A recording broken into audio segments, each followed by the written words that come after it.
नमस्कार मंडळी. आज आपण एका फार महत्त्वाच्या विषयावर बोलणार आहोत. हळदीचं बेणं. वर्षभराची मेहनत वाया जाऊ नये म्हणून हे बेणं दीर्घकाळ सुरक्षित कसं ठेवायचं याची एक अगदी सोपी पद्धत आपण पाहणार आहोत. ही पद्धत आपलं मोठं नुकसान टाळू शकते. चला तर मग सुरू करूया. एक प्रश्न आहे, असं होतं का की खूप कष्टाने साठवलेला हळदीचं बेणं काही दिवसांतच खराब होतं, सडून जातं? जर उत्तर हो असेल तर काळजी करू नका. ही एक खूप सामान्य समस्या आहे आणि आज आपण त्यावरचा पक्का उपाय शोधणार आहोत. आणि हा उपाय फक्त आपलं बेणं नाही वाचवणार, तर थेट होणारे आर्थिक नुकसान थांबवणार आहे. हो, म्हणजे मोठं नुकसान टाळणार आहे. त्यासाठी एक सोपी पण एकदम जबरदस्त पद्धत आहे जी आज आपण समजून घेऊ. बरं, उपाय जाणून घेण्याआधी ही समस्या नेमकी येते तरी का हे समजून घेऊया. अनेकदा प्रश्न पडतोच की इतकं जपून ठेवलेलं बेणं नेमकं कुचतं का, वाळून का जातं, किंवा वेळेवर त्याला कोंब का फुटत नाही. यामागे 4 प्रमुख कारणं आहेत. पहिलं म्हणजे निवड करताना चूक होणं. दुसरं, साठवणुकीची पद्धतच चुकीची असणं. तिसरं, जागेत जास्त ओलावा असणं. आणि चौथं आणि सगळ्यात महत्त्वाचं म्हणजे हवा खेळती न राहणं. या चुकांमुळेच आपलं नुकसान होतं. पण आता चिंता सोडा. यावर एक अगदी सोपा, फक्त 4 टप्प्यांचा उपाय आहे.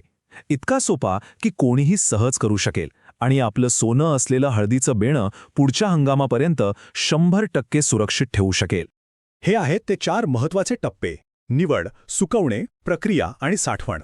चला तर मग एक एक करून प्रत्येक टप्पा नीट समजून घेऊया. सुरुवात करूया पायापासून, म्हणजेच योग्य बेण्याची निवड कशी करायची यापासून. पहिला आणि सगळ्यात महत्त्वाचा टप्पा निवड. इथेच सगळं खेळ आहे. आपल्याला मध्यम आकाराचे, एकदम निरोगी आणि ज्यावर एकही डाग किंवा कसलीही जखम नाही असेच कंद निवडायचे आहेत.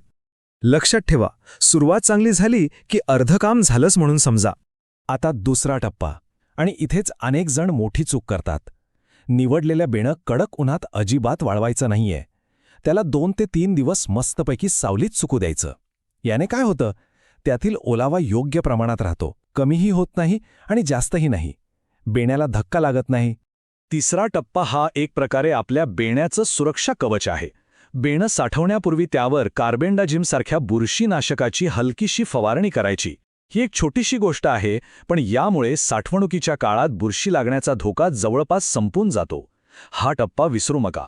आणि आता शेवटचा पण तितकाच महत्त्वाचा टप्पा, साठवणूक. प्रक्रिया केलेलं बेणं कुठेही टाकून नाही चालणार. त्याला अशाच ठिकाणी ठेवायचं जिथे हवा मोकळी खेळती राहील. योग्य जागेची निवड करणं हे या सगळ्या प्रक्रियेचा आत्मा आहे असं समजा. आता ही गोष्ट नीट डोक्यात ठेवा. साठवणुकीसाठी काय वापरायचं, तर नेहमी हवा खेळती राहील असं काहीतरी, म्हणजे आपलं गोणपाट किंवा बांबूची टोपली. आणि काय अजिबात वापरायचं नाही, तर प्लास्टिकची पिशवी. प्लास्टिक म्हणजे बेण्याचा शत्रूच आहे. त्यात हवा खेळत नाही, ओलावा साचून राहतो आणि बेणं हमखास कुचतं. बरं, हे 4 टप्पे तर झाले. पण थांबा, एक बोनस टिप आहे. एक अशी गोष्ट जी या सगळ्या मेहनतीवर शिक्कामोर्तब करेल आणि यशाची गॅरंटी देईल. ऐकायची आहे का? ही टीप म्हणजे एक सडका आंबा टोपलीभर आंब्यांना खराब करतो या म्हणीसारखीच आहे. दर 10-15 दिवसांनी आपल्या साठवलेल्या बेण्यावर फक्त एक नजर फिरवा.